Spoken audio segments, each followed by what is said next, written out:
Well, hello everyone, and welcome to So Lovely with Grace. I'm Grace, and today is another Friday Sews.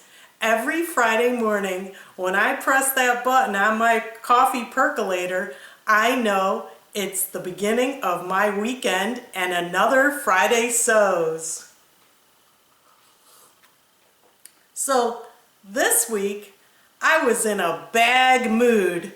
So I made a couple of bags and I'm going to show them to you today. But first, I want to thank Jen from Today in Jen's Sewing Room for creating this hashtag.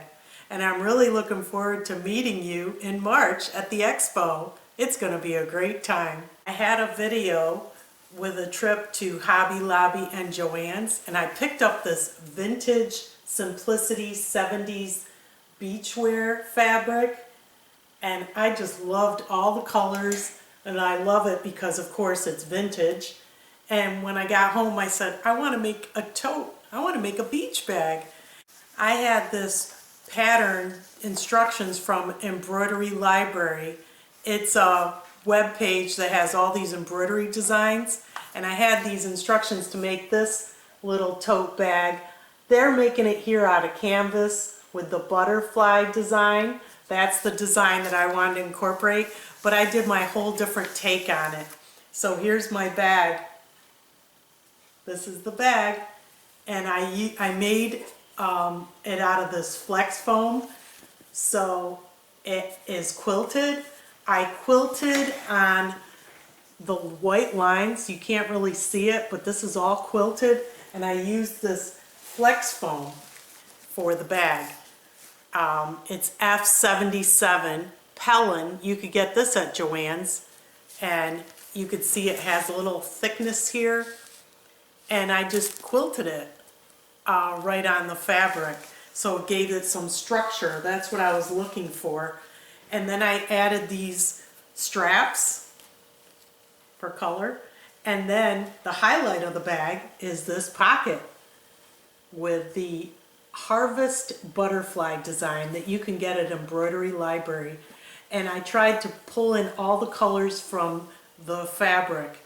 And this design took 60 minutes to stitch out. There was 10 color changes, and I love it.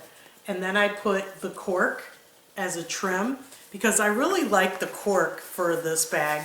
Here's the cork fabric that I used. You could get that at Joann's.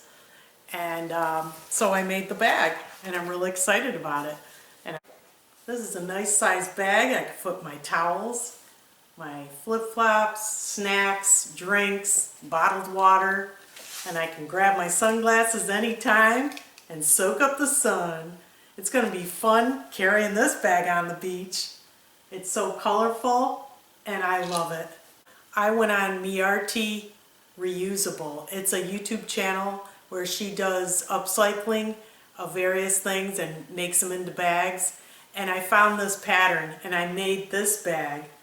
But of course I do my own twist on it. I get an idea, but then I modify it to my liking. So this is a home decor fabric. It's like a canvas material. It's not a cotton. And I made this bag. And I put little bag feet on it so that when you put it down, of course, it stands up. And I use this metal zipper here with the little tab. I added the tab. And normally I add a charm here. I get on my embroidery machine, but I didn't have any time this week for this one. Now the inside of this bag is just a cotton with 2 pockets. It's pretty simple. I have my cell phone here in this pocket. It's huge. And look how big that is. There's a lot of space in here. But when you zip it up, it's nice and portable. It's not that it takes up a lot of space. I'm going to show you different bags that I've made using the exact same pattern, but they look totally different. I've used this So Easy pattern so many times. It's 2 main fabrics, 2 interfacing, and 2 lining. And I just make this smaller or bigger. What I do is I get a basic pattern, and then I just change the size, add more features, alter it to my liking.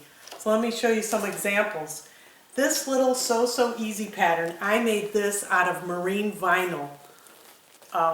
And I use this Floriani embroidery design on my embroidery machine, and then I use another one on the back.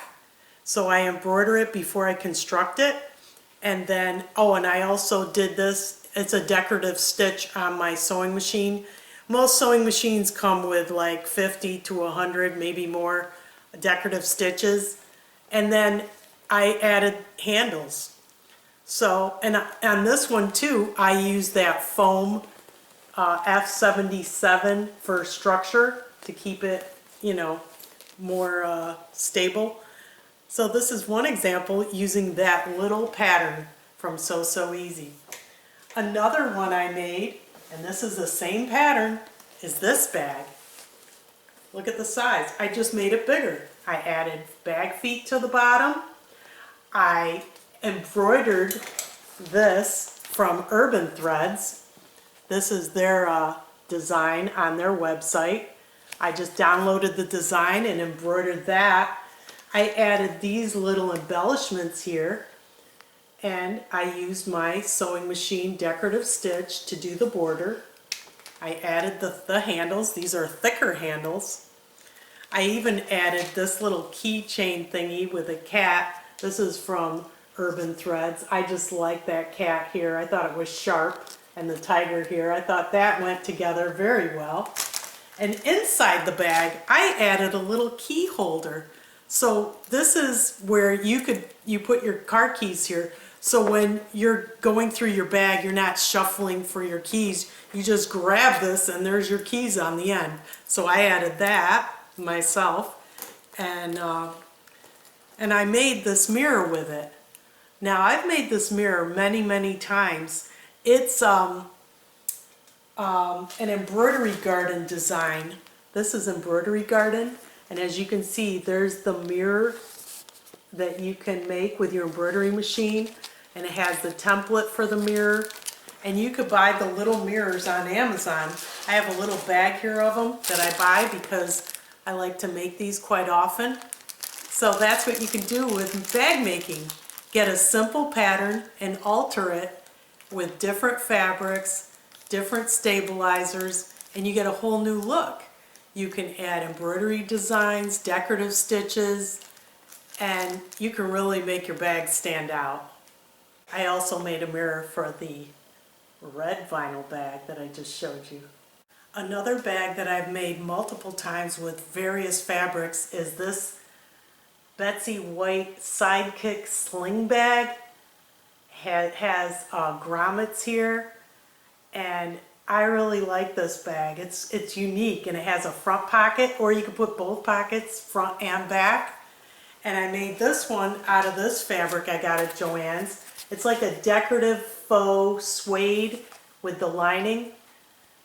I still have a lot of this fabric left, and this is the bag. I didn't use any of the foam in here. This is just that fabric with the grommets. And it hangs very loosely, which is nice. Sometimes you want that. I didn't put a pocket in the back. The option is available. You could add this front pocket here in the back also, so it makes it very unique. You could add a magnetic snap here, which I didn't want to, because I have a magnetic snap in the bag itself, and I really like that. I also have an inside zip that I added. So you could put little things in here, maybe change or some lipstick or whatever, your makeup. And so this is another bag I made that I've made multiple times, but I always keep one just to have, because if I'm going to make it again, I want to use it as a model. So that's another bag. The last bag I'm going to show you today is this little bag made out of a placemat. Pioneer Woman at Walmart. She has all her dishes and kitchen accessories, napkins, towels, and placemats. This is made out of a placemat and napkin. And this is from Lori Noonmaker. It's called the Placemat Purse. So you could go online and Google that, Lori Noonmaker, and you could print out this one page of instructions and make a bag out of a placemat.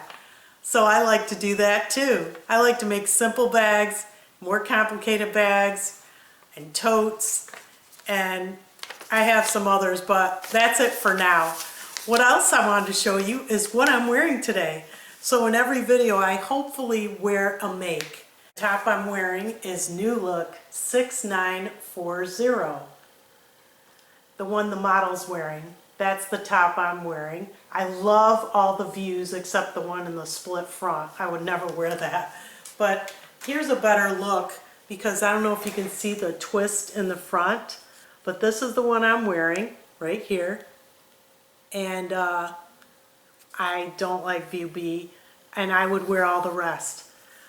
I wore out this pattern because I've made it multiple times, and I bought this again on Etsy because it's out of print.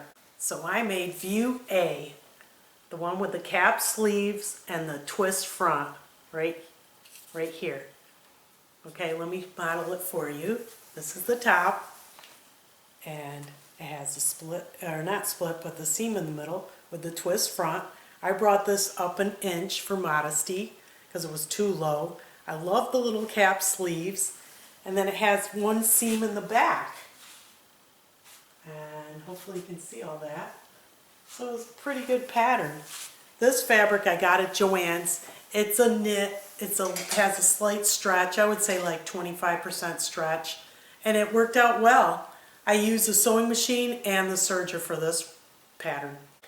Well, I'm going to say goodbye for now. I'm going to have another sip of this coffee. And I hope you enjoyed this Friday Sews.